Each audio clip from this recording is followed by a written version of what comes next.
उन्होंने यादवों को लेकर के ये बात तो नहीं बोली थी कि यादवों का घुटना तोड़ देंगे। खीरिया वाली बाग में खाली यादव बैठे थे, तमाम लोग बैठे थे। फिर आप यादवों को उन्होंने क्या मंच से यादवों का नाम लिया था? उन्होंने, उनके दिमाग में ये था कि अगर यादव हट जाते तो मैं और तबके वालों को तुरंत दबा के हवाई अड्डे का विस्तारीकरण करवा दें। कुदरत ने अपनी कलम से लिख देने के बाद समय पर भेजता है। ये निरहु यादव ने बीच ही में भेजना सोचा। अच्छा, तो क्या हम उनको इस धरती से हटा नहीं सकते? सांसदी से नहीं हटा सकते? उनको अपमानित नहीं कर सकते? लेकिन हरिहरपुर से बोल रहे थे। अच्छा, निरहु यादव तो पंडित हो गए थे। हरिहरपुर से बोल रहे तो पंडित हो गए थे वो? नहीं, हाँ, हरिहरपुर से बोल रहे थे। अच्छा, अगर इस बलदेव मधुरी की धरती पर आते अच्छा, तो यादव वो समझ जाते। तनकी के बंद कर देते, कल बात बताए थे। कल इसको बंद करके क्या टेरर का बात के बंद करा हम बताए थे। बताइए ना। नहीं तब ना बताई। अच्छा, देर बवाल हो जाए फिर वहाँ खुटिया। एक संख्या एक विशेष पद पर है ना, इसमें पत्रकारिता हर कोई जिम्मेदार है। हर कोई जिम्मेदार है। जब इसको आप देश का हल चलाने वाला किसान भी जिम्मेदार है, हम भी जिम्मेदार है, मजदूर भी जिम्मेदार है, नौकरशाह भी जिम्मेदार है, जो सरकारी प्राइवेट नौकरी कर रहा है वो भी जिम्मेदार है, घर में काम करने वाली महिलाएं भी जिम्मेदार है, हर एक बच्चा देश के विकास के लिए जिम्मेदार है। कि मोदी जी आप हिटलरशाही मत करिए, हमारे परिवार का दुखड़ा देखिए। लोकसभा चुनाव 2024 को लेकर पूरे देश के साथ साथ आजमगढ़ में भी चुनावी खुमार चढ़ चुका है। एक तरफ सत्ता पक्ष है तो दूसरी तरफ विपक्ष है और दावा कर रहा है कि इस बार मोदी जी जो नारा दे रहे हैं 400 पार, उसको धूल धसरित कर देंगे और इस बार विपक्ष की सत्ता केंद्र में स्थापित करेंगे। साथ ही आजमगढ़ की दोनों सीटों को जिता करके भेजेंगे, इस तरह का दावा किया जा रहा है। बहुत सारे समाजवादी पार्टी के समर्थक देखिए एक जगह पे इकट्ठा हैं। यहीं पे एक बुजुर्ग हमें मिले हैं और वो भी कुछ अपनी बात करना चाहते हैं। थोड़ा हम उनसे समझते हैं कि आखिर मामला क्या है, क्या कहना चाहते हैं। परिचय दे दीजिए अपना एक बार। राम सकल यादव। कहाँ घर है? देवई रसूलपुर। देवई रसूलपुर, थाना कंदरापुर। अच्छा, पोस्ट कंदरापुर। अच्छा, जिला आजमगढ़। यानी स्थानीय यहीं के निवासी? जी जी। तो क्या मामला चल रहा है इस बार? माहौल क्या है? माहौल तो बहुत अच्छा है। माहौल ठीक है? जी हाँ। लोग कह रहे हैं कि निरहुआ फिर से एक बार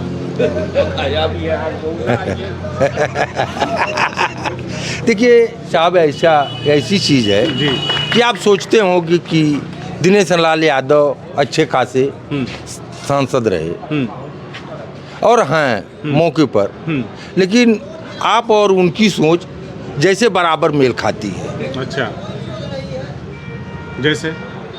जैसे उन्होंने इसी धरती पर कहा कि यादवों का घुटना तोड़ दिया जाए। लेकिन लोग तो कहते हैं कि आजमगढ़ के मैं कह रहा हूँ, लोग ये कहते हैं, दीजिए इसके बाद चलिए ठीक तोड़ दिया जाए, या तो इनको जेल में भेजा जाए या तो इनके ऊपर भेज दिया जाए। क्यों कहा था ऐसा? तो अरे भाई मुझको कह लेने दीजिए, इसके बाद आप प्रश्न करिएगा। कुदरत ने अपनी कलम से लिख देने के बाद समय पर भेजता है। ये निरहु यादव ने बीच ही में भेजना सोचा।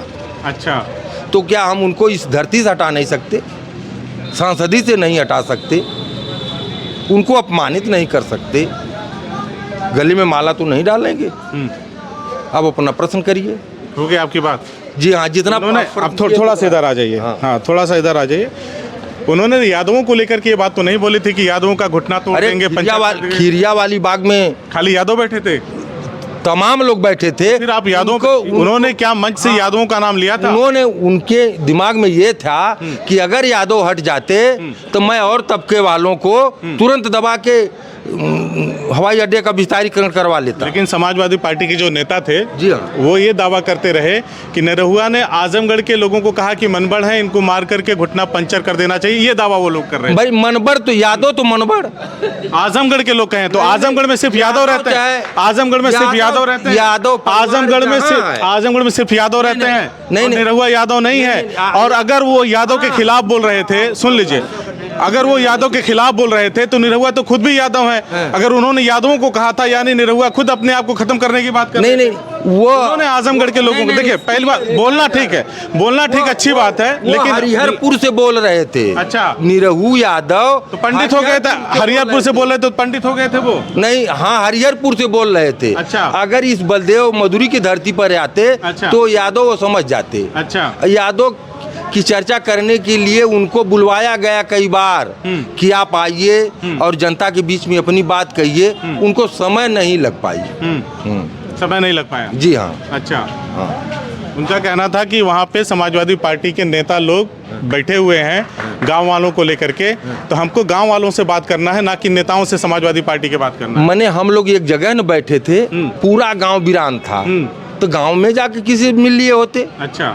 हम लोग वो नहीं एक जगह नहीं मिले, इसलिए समस्या है। और वीरान पूरा गांव था न, तो जाके किसी से मिल लिए होते। इसलिए गुस्सा है आप लोग? और हम लोग गुस्सा नहीं है। अच्छा। हम लोग तो बहुत खुश हैं। खुश हैं? हाँ। अच्छा। अरे जाने वाले की कोई रोक नहीं सकता और रहने वाले को कोई भगा नहीं सकता, तो उनकी नियत तिथि तो बराबर हो चुकी है, अब उनको कहा क्या जाए। जाने वाले हैं आप? जी हाँ, जी हाँ। धर्मेंद्र जी आ रहे हैं, वो जा रहे हैं? जी बिल्कुल जा रहे हैं। लेकिन निरहुआ जी ने यह भी कहा कि अखिलेश भैया ने हारने के लिए धर्मेंद्र यादव को भेज दिया है, वो आते तो बड़ा मजा आता। अच्छा एक चीज आप बताओ, किसी आपदा अब ये सब ऊपर ऊपर खुटियावे लगला देखा आप। अब देखिए असली यादव रंग चढ़ रहा है। अगर कोई आपदा महामारी बड़ी आ जाए, पूरा परिवार ध्वस्त हो जाए, तो बच्चा उसका अधिकारी नहीं बनता। मैं जो आपके प्रश्न का उत्तर दिया कि आपदा कोई आ जाए और पूरा परिवार ध्वस्त हो जाए, तो उस परिवार का कोई बच्चा अधिकारी नहीं होता। आप ये बताइए कि धर्मेंद्र को कह रहे हैं हरा के भेज, मेरा जो सवाल पहले आप उस पर जवाब प्रथमा तनिका तनिका कह देता तो एक बेर में तो खत्म हो जाता। कहाँ खत्म हो जाता? हम पूछे थे, हम तो आपसे पूछ ही रहे हैं कि उस परिवार का बच्चा वो अधिकारी होगा। अगर ये सीट मुलायम सिंह यादव या उस परिवार से लगाव, चरण सिंह से लगाव आजमगढ़ का है, तो उस परिवार का कोई है वही तिरंगा है। हाँ, बस बात खत्म हो गई। बात खत्म हो गई। जी हाँ, वही तिरंगा है, चाहे चरण सिंह हो चाहे मुलायम। हल्के में ले रहे हैं निरहुआ के चुनावी धमकियों को, हल्के में ले रहे हैं आप? तनकी के बंद कर देते, कल बात बताए दे, कल इसको बंद करके क्या टेरर का बात के बंद करा हम बताए दे। बताइए ना। नहीं तब ना बताई। अच्छा। देर बवाल हो जाए, फिर वहाँ खुटिया। आप बताइए ना क्या? नहीं छोड़ा तब ज्यादा जो कहला, फिर से ऊपर शंकरा दूसरा बदल दे। अच्छा। उधर मोदी जी दावा कर रहे हैं, अभी आए थे 10 मार्च को यहाँ पे आए थे मंदुरी में, 3 वर्ग सिटी का भी उन्होंने लोकार्पण किया, एयरपोर्ट का भी लोकार्पण किया, तो अब तो विकास के रथ पे सवार हो ही गए हैं। आप आए थे मौके पर कि नहीं? आए थे। जी हाँ। अच्छा, उनके लोग कितने थे नौकरशाह और कितना मैं था, आप तो ये आंकड़ा लगाए होंगे। उनके नौकरशाह कितने थे और मैं कितना था, ये आपने आंकड़ा लगाया क्या? जनता नहीं थी? मैंने हर प्रश्न भी कर दूं, उत्तर भी दे दूं। आपका प्रश्न अधूरा। प्रश्न तो मैं कर रहा हूं, आप उसका उत्तर दीजिए। आप लोग चोट के नहीं कर रहे हैं। नहीं, केवल इस तरह से हला रहे हैं। मैं पूछ दिया कि नौकरशाह कितने थे और मैं कितना था, आपने अंदाज नहीं लगाया।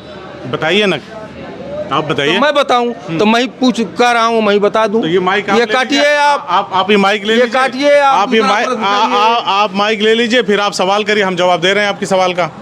फिर तो यही बात है ना, मैं सवाल आपसे पूछ रहा हूं तो आप हमसे सवाल पूछ रहे हैं, तो इससे बेहतर है कि आप ये माइक ले लीजिए, आप सवाल पूछिए, मैं आपके हर सवाल का जवाब दे रहा हूं। ये तेरे मत तनकी आवे लाइन पे ही मैं आ रहा हूं, मैं लाइन पे ही आ रहा हूं, जैसे तमाम आप लोग कह रहे हैं। लिखले रहा है, देखा बदलेंगे भारत। हाँ, बदलेंगे भारत, तो आप बदलबा कि हम मोदी जी बदलिए कि हम बदलब?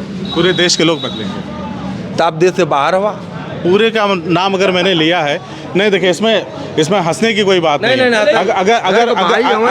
अगर पूरे का नाम मैंने लिया है तो पूरे में आपको क्या लगता है मैं नहीं हूँ? मैं नहीं हूँ। नहीं, आप कह रहे हैं ना कि आप भारत से बाहर हैं। अगर मैंने पूरे का नाम ले लिया कि पूरा भारत बदलेगा तो आप फिर भी हंस रहे हैं। ये तो जबरदस्ती की बात हो गई। नहीं सर, हंसने की बात नहीं है, ये परिवार है। पूरा भारत, पूरा इस देश को चैतन्य समय में आता है तो हंस भी लेता है, रो भी लेता है और कठोर बन के बैठा भी रहता है। तो आप मेरे परिवार के आपकी देख कर अगर हमारे पास कोई खुशहाली आ गई तो अपने परिवार के देख के दर्द नहीं होनी चाहिए। मैंने हंसा तो आपके सामने नहीं, मेरे लोगों ने हंसा। वो प्रश्न की बात है कि आपने कहा कि कौन लोग बदलेंगे भारत को, हमने कहा पूरा देश बदलेगा, तो आप कह रहे हैं आप देश से बाहर हैं, तो आपके तो सवाल ही गलत हो जा रहे हैं। एक संज्ञा, एक विशेष पद पर है ना, इसमें पत्रकारिता में हर कोई जिम्मेदार है, जिम्मेदार हर तो कोई है। जिम्मेदार जब है। इसको आप रख देश का हल चलाने वाला किसान भी जिम्मेदार है, हम भी जिम्मेदार है, मजदूर भी जिम्मेदार है, नौकरशाह भी जिम्मेदार है, जो सरकारी प्राइवेट नौकरी कर रहा है वो भी जिम्मेदार है, घर में काम करने वाली महिलाएं भी जिम्मेदार है, हर एक बच्चा देश के विकास के लिए जिम्मेदार है। अगर हमारा परिवार गरीब तबके के लोग जिम्मेदार होते तो ये हिटलर शाही राज नहीं चलता। जो हिटलर शाही आज चल रही है ये नहीं चलता। तो उन लोगों को समझाने के लिए आप लोग क्या कर रहे हैं? हम उनको समझाने के लिए आपको रखा कि हमारे बड़े भैया या हमारे बड़े परिवार के रोड पर रहेंगे, ये जाके समझाएंगे। आज तक आप लोगों ने इस चीज़ को कहीं दिया नहीं कि मोदी जी आप हिटलर शाही मत करिए, हमारे परिवार का दुखड़ा देखिए। कोई पत्रकार या कोई विशेष व्यक्ति लिख करके दिया कि रोड पर आ जा, हम भी कोई नहीं दिखा रहा है, कोई नहीं दिखाया आज तक।